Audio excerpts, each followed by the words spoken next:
G'day, Russell here. Welcome to another how-to video to help you get the most out of your XPENG G6. Now, I'm not an expert. I'm a new EV owner. In fact, this is our first electric vehicle, but I want to share what I'm learning to help pay it forward. And in this video, we're going to look at how you can customize the central display in the XPENG G6.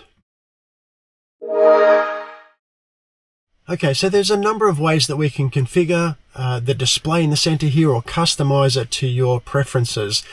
Now, we've got either full screen mode here, or we can break the screen into 1/3 and 2/3. Okay, we can't have it split down the middle. So see this little white line here? If we press on that line and hold, we can drag the line around the screen. Now, if we bring it right across to one side, that'll give us full screen on whatever we've decided to display here. We can drag it to the other side and pause around about 1/3 or 2/3 the way across, and that'll give us that 1/3, 2/3 split. Now again, you can customize what you see in each of these sides. I can drag it the other way if I prefer it to be 2/3 and 1/3. And if I like it like that, but I wish it was the other way around, I can use 3 or 4 fingers to swipe across, and it'll swap places. And you can do that either way, from right to left or from left to right.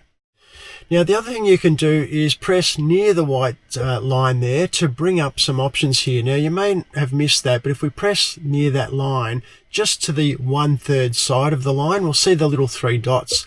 And that allows us to bring up options here, which is either real-time assistant, which is our little 3D image that we can spin around. We can also bring up our music, and Spotify by default comes into that screen. In the top left-hand corner here, though, if we press on the little down arrow, I just don't want to block the camera so you can see. There we go.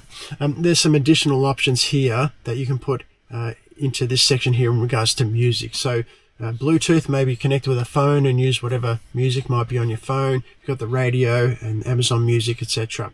So we can select music for that particular section here. Let's press it again. We've also got our map. Now I have a map on this side, so it will by default change. There's no point having 2 maps. Let's have a look at the other option, which is the browser. Now it's in beta testing mode at the moment. I've just typed in Yarra Valley, which is a beautiful part of the world near where I live. And we can just, essentially, we can browse the internet. Okay, you do need, of course, an internet connection. All right, so again, 1/3 or 2/3. Let's press those little 3 buttons again. I'm going to bring it back to our 3D imaging like so, and have a larger map here. All right, so the other thing you can do is to customize the little shortcuts down the bottom here. Now in the tray down the bottom. Now by swiping down, you can access shortcuts. Now the shortcuts can't be moved around. You can't change the position of those, but we can change the position of these options down here. So by pressing and holding in the little tray area, I'll get some options now, and you'll see the little minus symbol. If I was to press the minus symbol, it would remove that option from the tray, but I can drag other options here down into the tray. So if I wanted audible, for example, I can drag the audible down into one of the positions down here, and you can also move those around. If you want it closer to this side, you can put it there. If you want it somewhere in the middle, you can do that. Now we just press the minus button to remove it. All right, so here's some other options here. We've got windows and doors. These are some of the shortcuts that we saw when we swiped down from the top of the screen. So let's go up a little bit higher or scroll down a little bit lower. Again, here are some of the options. There's lots of options there for you to be able to bring those down into the bottom tray here. Now these shortcuts here will always be there, and that means that you don't need to scroll down in order to access the shortcut.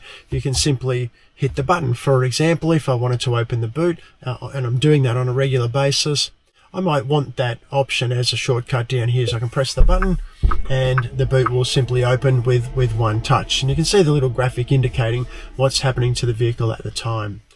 All right, now, while we're here, another little shortcut is this button here to close the boot or the trunk. So you can customize it this way by adjusting what you see down here. So let's press and hold again. And we've got some of these other categories. You can go to seat, and then it will bring up these sort of sub menus or subcategories. You can select more to bring up some of these other options, the wiper sensitivity, you adjust the volume and so on. So there's lots of ways to customize. Let's get rid of that. And I think one of the ones that I like is to be able to change the sides like that. So I generally have the larger map on one side and just the 3D graphic on the other. And I know it's probably silly, but my favorite thing is just to be able to do that and swap the 2/3 and 1/3 over. I think that's great. Now, there's other symbols that do other things and not necessarily shortcuts for this video, but we can click here to change the way that we display with all of these different options for 2-up or 2D rather, or 3D. So a few other options, but we're not going to focus on that in this video. Hopefully that gives you a quick overview of how you can make some changes to customize the central display here the way that you like it. Now there's just one last one that I want to show you, and that relates to the asterisk button on the steering wheel here. Now this can act as a shortcut. Now when we press that button, depending on what you have programmed into that particular position, we can have that one touch button to bring up that particular shortcut option. So I like to keep that as the parking assist. And as you're driving into a car park, you can just simply press the asterisk button and it will bring up the parking option. Now I'm not driving and it can't detect any of the lane markings or the parking markings, so nothing's going to happen here.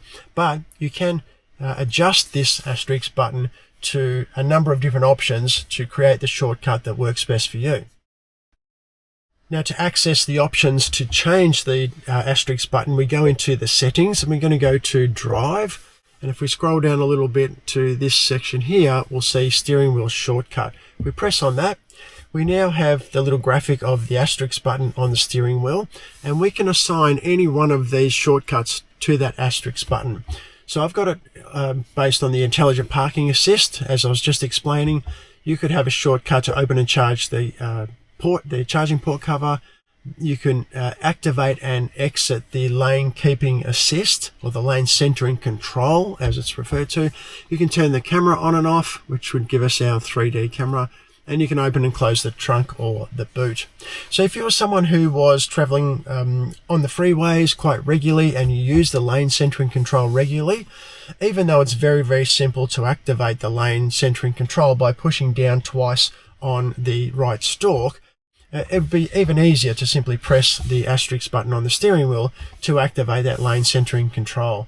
So I could see that one being used by some people who might do a lot of freeway or highway driving. Now, of course, you don't have to just do freeway or highway driving in order to take advantage of the lane centering control. But from my experience, that is the most suitable and most effective way of using the lane centering control. But anyway, back to here, I like to leave it on parking assist, and that's the one I tend to use the most. And so this little asterisk shortcut button is very, very helpful for that. All right, guys, so I hope that helps. There are some ways in which you can adjust or customize the central display in your XPENG G6. I hope that was helpful. I'll see you in the next video.